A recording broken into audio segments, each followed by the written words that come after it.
Hi everyone, I'd love to share some thoughts on the Parsha, which is Parshas Vayishlach this week. So we left off last week's Parsha. Yaakov is finally leaving Lavan's home. He has his wives, his family, his riches, and he's traveling back to Eretz Yisrael, which is his homeland, and he hasn't been there many years. On one of the nights along his journey, he sleeps apart from his family group, and he encounters this angelic being that is representative of Esav. They wrestle until morning. We know that Yaakov's hip becomes dislocated, but despite his injury, he vanquishes this angel. He, wins this battle. And at that point, the angel says to him, "No longer shall your name be called Yaakov, rather Yisrael shall be your name, for you have struggled with the divine and with men, and you have prevailed." So the concept of a name change, especially after something like this, is really interesting, right? We recently encountered another name change when Avram morphed into Avraham. The translation of the name Avram means exalted father. We know that he's going to be the father of the Jewish people. And with the addition of the letter Hey, the translation of his name now becomes the exalted father of multitudes. And the location of the bris, which he performed and then received this extra letter, really speaks to not only his own commitment to God, but the commitment he is making for all of his future generations or his multitudes, which is why that was included in his name. But the switch from Yaakov to Yisrael is not just one letter. It's not just enhancing an aspect of his identity. It really seems like it's giving him a whole new identity. And even more interesting is that the Torah then goes ahead and uses both names after that point. It does not only use the name Yisrael once he undergoes this name change. So what are the meanings of these two names? What's their relationship to each other? Why does the Torah call him by both even after this incident? So later on in Bamidbar, when Balaam is attempting to curse Bnei Israel and instead blesses them, he says the words, "God sees no guilt in Yaakov nor toil in Yisrael." So he uses the word guilt for Yaakov and toil for Yisrael, which gives us a little bit of a clue into, what these two names represent. So the name Yaakov, we originally learned in the beginning of the Parsha, that it stands for the word Akev, which means heel. And the reason is because he was born clutching the heel of his brother Esav. So, and then later Esav says, after he's been deceived and tricked out of his Bechorah, he says, "No wonder your name is Yaakov," which means cunning, because you have deceived me out of what I feel like is mine. So this name Yaakov really speaks to the heel, right? When Yaakov is engaged with the heel of society, sort of like the lowest common denominator, these really difficult situations, both spiritually, environmentally, physically even, he really had to kind of fight down and dirty with these things that were challenges to him. He's also, of course, called Yaakov when he is at Lavan's house. He not only had to contend with the lack of spiritual environment there. It's really an uphill battle for him to maintain his standards and keep performing all 613 mitzvos. But even the physical work there, when he was toiling and working for Lavan in order to marry both Rachel and Leah, it says, "Heat consumed me by day and frost at night, and sleep was banished from my eyes."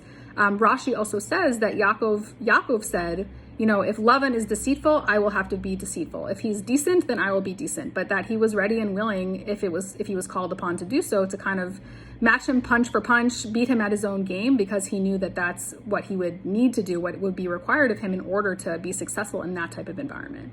Of course, we know with Esav, he struggled always, from when they were in the womb to getting the Bechorah from him. And then again, he's knows that he's going to reunite with him shortly, and that Esav is preparing for war.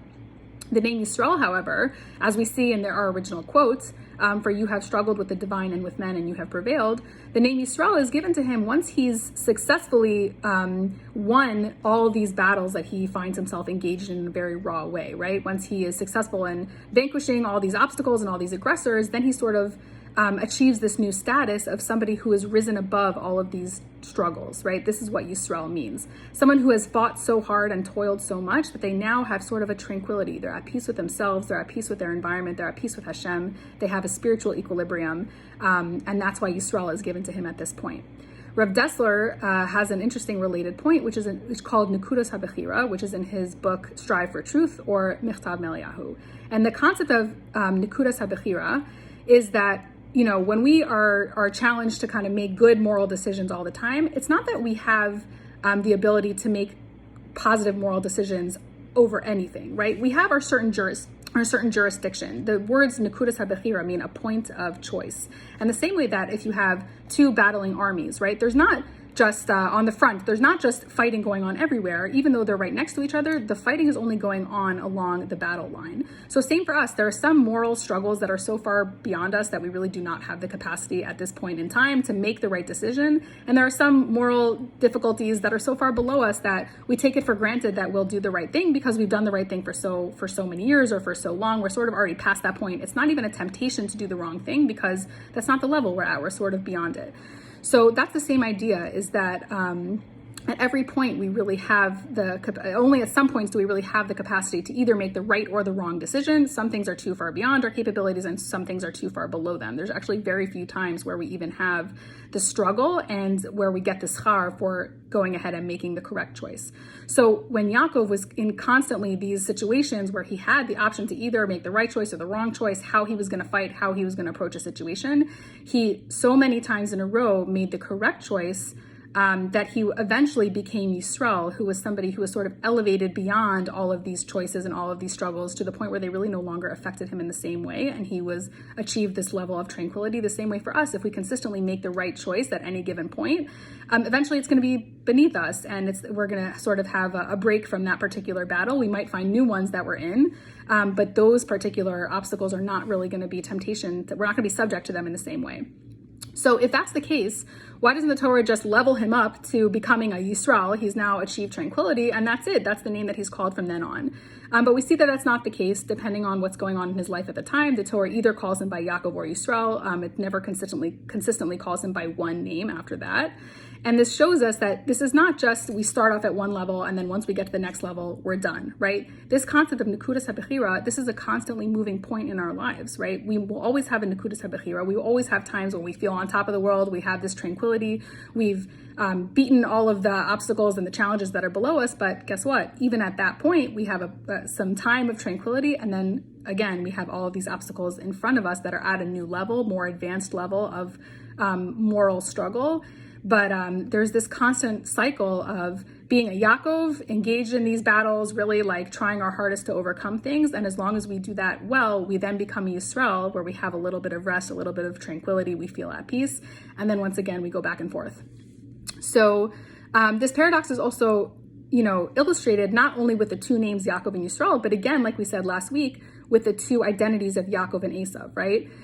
We know that when Yaakov is up, Esav is down. They have a seesaw relationship. They cannot be both successful at once. And they're in this constant battle of kind of like waging war against each other. And each one wants to be victorious over the other one. So when they finally reunite in this week's Parsha, they embrace, they kiss, they hug, they cry.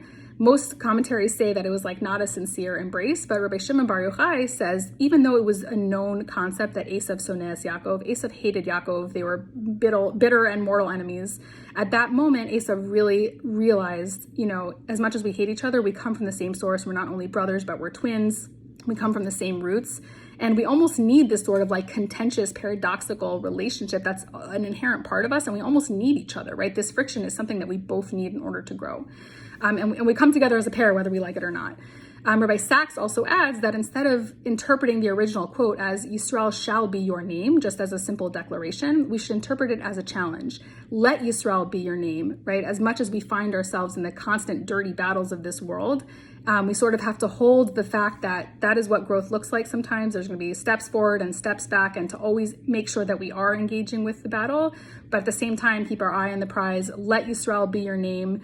Strive to move your Nekudas HaBechira ever forward, and we hope that we can make the right decision enough times in a row that we eventually rise above our current challenges. Good Shabbos.